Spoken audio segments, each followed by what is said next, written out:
Energy counters भी अच्छे चल रहे हैं। इनफैक्ट पावर रिफॉर्म्स और पावर को लेकर कई सारी खबरें भी आती हैं। ईटी नाउ स्वदेश से एक्सक्लूसिव बातचीत की केंद्रीय ऊर्जा मंत्री आर.के. सिंह ने। एक खास झलक आपको दिखाते हैं पावर डिमांड को लेकर, सप्लाई को लेकर, और ये भी बात की जा रही है कि देश में बिजली की आगे कमी नहीं होगी। ये सारी इंपॉर्टेंट बातें, कपलिंग, पावर एक्सचेंजों की कपलिंग के लेकर क्या प्रोविजन हो सकते हैं, इन सब पर आइए खास कॉन्वर्सेशन सुनाते हैं। हमारे साथ Indian power minister R K. Singh हैं। सर, ईटी नाउ स्वदेश को समय देने के लिए आपका शुक्रिया। पावर सेक्टर के अचीवमेंट्स की अगर हम बात करते हैं तो पिछले 9 साल में कई बड़े रिफॉर्म्स हुए हैं और एक कंप्लीट ट्रांसफॉर्मेशन हम देख रहे हैं।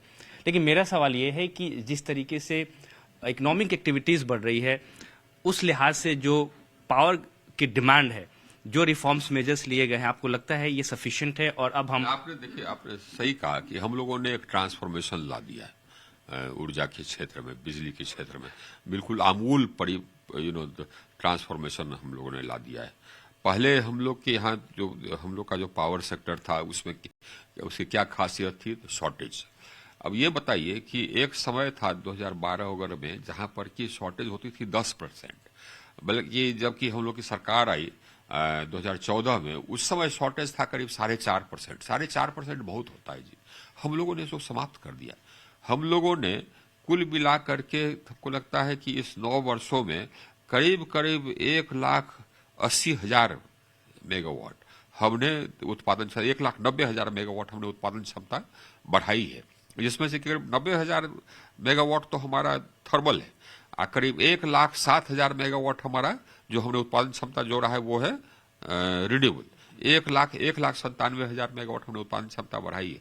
आज हमारी उत्पादन क्षमता 2,43,000 मेगावाट थी और ये 2014 में उत्पादन क्षमता थी करीब 1,30,000 मेगावाट। इतना हमने उत्पादन क्षमता जोड़ा है कि अब हम बिजली निर्यात कर सकते हैं। उतना ही नहीं, उत्पादन क्षमता जोड़ना एक बात है जो कि हमने किया और कर ही रहे।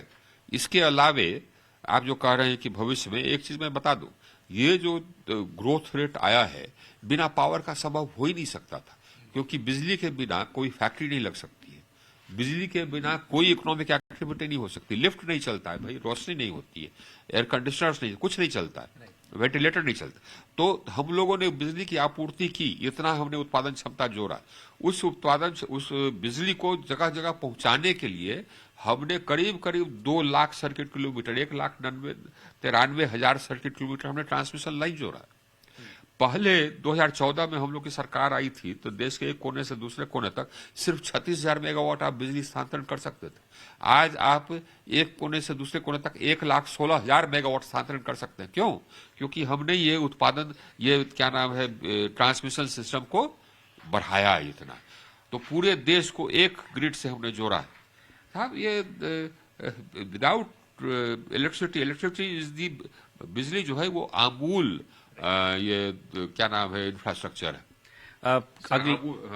आमूल बेसिस है किसी भी विकास के लिए। अगले कुछ महीने में हम लोकसभा चुनाव में जाएंगे, देश में चुनाव हो रहे होंगे। उसके बावजूद भी मैं ये क्वेश्चन पूछता हूं कि साल 2024 में हम किस तरह के नए रिफॉर्म्स की उम्मीद कर सकते हैं पावर सेक्टर में? पावर सेक्टर को तो जैसे कि हमने कहा ना, हम लोगों ने बदल दिया है। पहले तो एक तो डेफिसिट था, आज हम उसको सरप्लस हो गए, हम एक्सपोर्ट करते हैं, पूरे देश को एक ग्रिड में जोड़ दिया।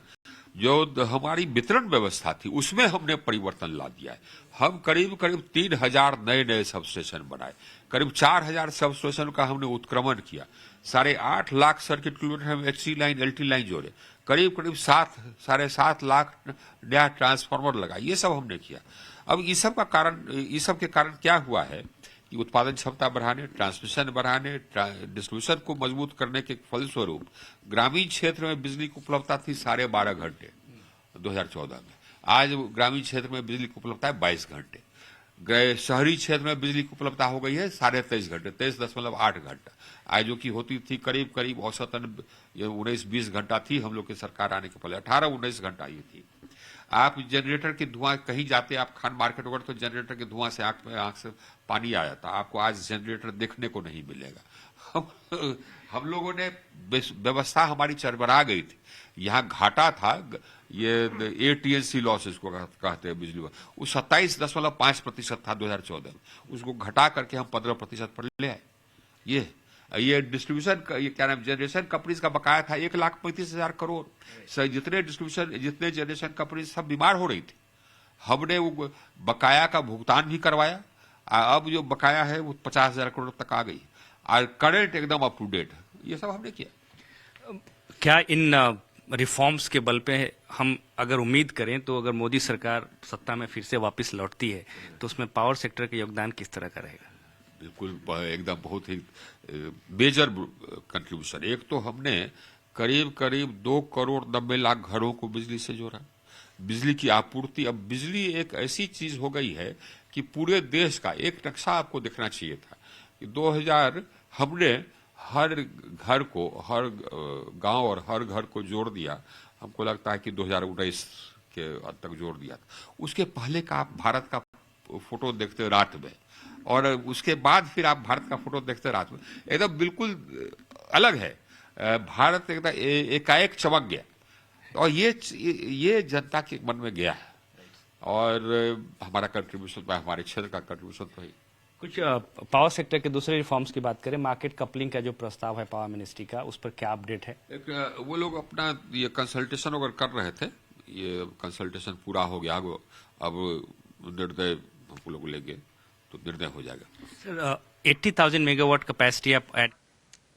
ठीक है, तो अभी आप पावर मिनिस्टर को सुन रहे थे। हमारे जो रिपोर्टर है ना प्रकाश प्रियदर्शी, वो लगातार उनसे संपर्क में भी रहते हैं, कुछ कुछ खबरें भी आपको देते रहते हैं। आज उनसे विस्तृत चर्चा कर रहे थे, और जिस कपलिंग की बात हो रही है ना, यही कपलिंग IEX के लिए इम्पॉर्टेंट है।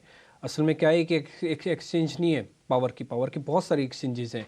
सरकार चाहती है कि एक एक्सचेंज क्यों रेट तय करे, सबको मौका मिलना चाहिए, सब इकट्ठे हो जाएं। तो हम क्या करेंगे कि यूनिवर्सल प्राइस लेके आएंगे। IEX के लिए अपनी मोनोपोली खोने जैसी बात हो जाएगी, इसलिए IEX टूटता है। ऐसा नहीं कि देश में पावर की कमी है या एक्सचेंज होना बंद हो जाएगा, सिर्फ प्राइसिंग की मोनोपोली खत्म हो जाएगी। इसलिए IEX को थोड़ा सा डर लगता है कि जो इसके पास मोनोपोली है, ज़्यादातर ट्रेड इसी के थ्रू होते हैं, वो फिर दूसरी एक्सचेंजेस पर भी होने लगेंगे। अभी वहाँ पे भी होते हैं, बट जब एक हो जाएगा तो फिर आपके पास राइट ख़त्म हो जाएंगे। बस यही बात है, और कुछ नहीं है। और चीज़ SJVN कल किसी मेहमान ने दिया था, मैं उनका नाम भूल के, मेरे डायरी में ज़रूर लिखा होगा। उन्होंने दिया था कि SJVN आप ले लो। कल भी मैंने कहा था कि सर बड़ा बढ़िया आपने शेयर दिया, अच्छा चल रहा है, उसके बाद आपने ये शेयर दे दिया। तो उन्होंने कल SJVN दिया था, उनका नाम है रत्नेश गोयल। रत्नेश गोयल ने कल SJVN दिया था। रत्नेश जी, आप जहाँ कहीं भी हो, अगर आप मेरी आवाज़ सुन रहे हो तो मैं आपको बधाई देना चाहता हूँ। चले हुए शेयर पे भी कॉल देना ना बड़ी हिम्मत की बात होती है। आपने दिया, SJVN आज 4% ऊपर है, कल भी ज़्यादा टूटा नहीं, इसके लिए आपको बहुत बधाई। अब एक काम और करते हैं, एक और शेयर है BHEL, ये जरा सुमित जी से पता करवा लेते हैं। सुमित, BHEL को एक बार जरा चेक कीजिए, तो ये शेयर ठीक लग रहा है क्या आपको? जी देखिए, काफ़ी दिन के कंसोलिडेशन के बाद एक फ्रेश ब्रेकआउट है। काफ़ी अच्छा कैंडल फॉर्मेशन है। बिल्कुल आप यहाँ पे जिनके पास बना हुआ है वो भी खड़े रहिए। देखिए स्टॉक कभी भी आपका एक 20 डे मूविंग एवरेज को बार-बार सपोर्ट कर रहा है, तो वो एक शॉर्ट टर्म बुलिश आपका एक साइन है। तो बिल्कुल अभी भी आप स्टॉप लॉस के साथ स्ट्रिक्ट बने रहिए। 196 will be the trailing stop loss. तो टारगेट जो हमें लग रहे हैं, जो पहला टारगेट 230 के करीबन यहाँ पे आ सकता है।